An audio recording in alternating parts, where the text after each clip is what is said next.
Nigeria has a new president. President Muhammadu Buhari inherits Africa's largest economy and serious security issues. During his inaugural address, Buhari called Boko Haram his most pressing issue and said he plans to, quote, subdue the terror group.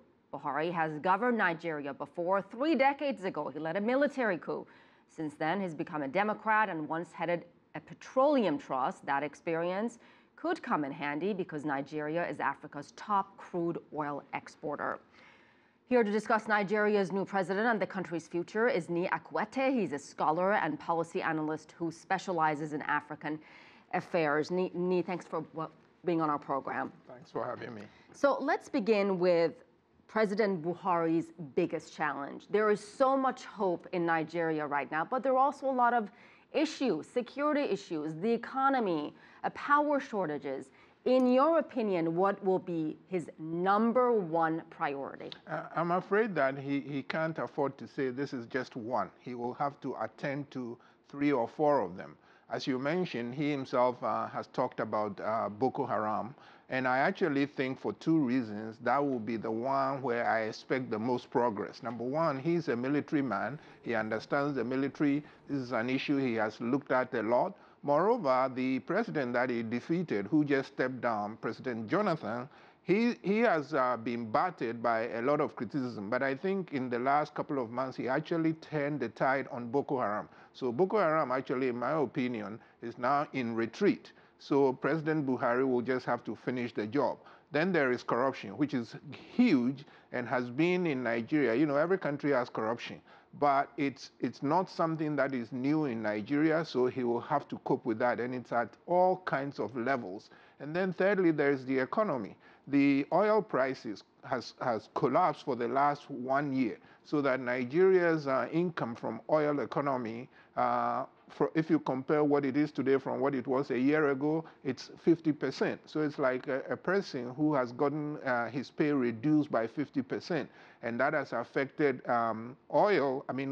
consumption oil. Refined oil that Nigerians use is scarce, and then there are power outages. And of course, there are some regional issues as well. He got a lot of votes in 5 of the Nigeria's 6 regions, but the oil region didn't much vote for him. So he has quite a few challenges. Which you've laid out very nicely what those challenges are. But here's my question. Has he laid out specific strategies of how to deal with these issues? Let's take Boko Haram, for example.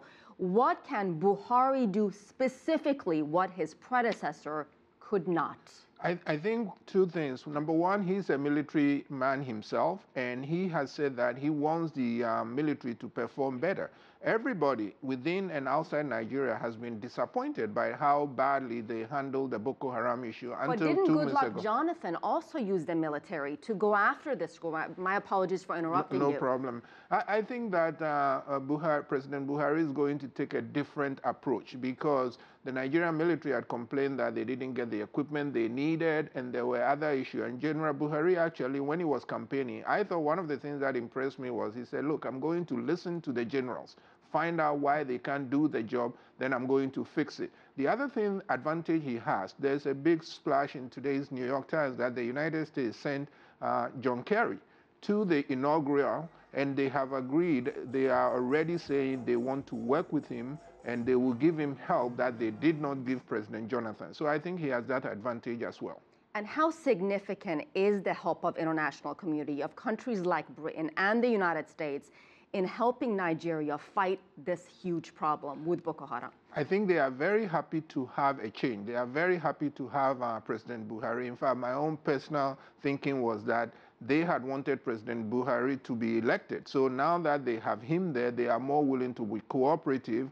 At the same time, though, I think the problems are difficult. So one of the risks is that hopes are so high, both in Nigeria and outside Nigeria, that President Buhari might not be able to fulfill all the high hopes. But there is certainly high hopes there. And I have to ask you about the abduction of more than 200 girls last April.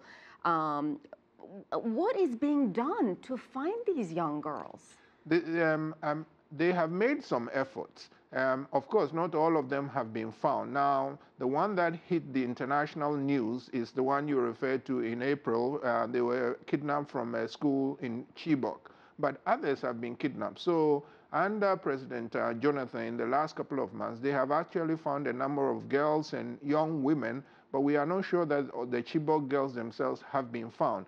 As I mentioned, the U.S. has offered help, and one of the help that they have offered is that they will help look harder, because under President Jonathan, they actually reduced the number of drones and help that they had promised to give, because there was some friction with Mr. Jonathan. So I think the effort to find the girls will be ramped up once more. And what do you make of this whole transition process and the election? The election was relatively peaceful, and the transition of power was peaceful. Huge for a country like Nigeria. It really is. You know, I grew up in the neighborhood in Ghana, and I actually lived in Nigeria and worked there, and I think this is not only a very good election, but apart from the election itself, former President Jonathan deserves some credit for how he conceded and the smoothness with which they have handed over. So if you look at it, yes, President Buhari has some challenges, but one of the best things has been how well the elections were conducted and how smoothly the transition had taken place. All right. Thank you so much, Nii Akuetteh. We always appreciate it. Thanks.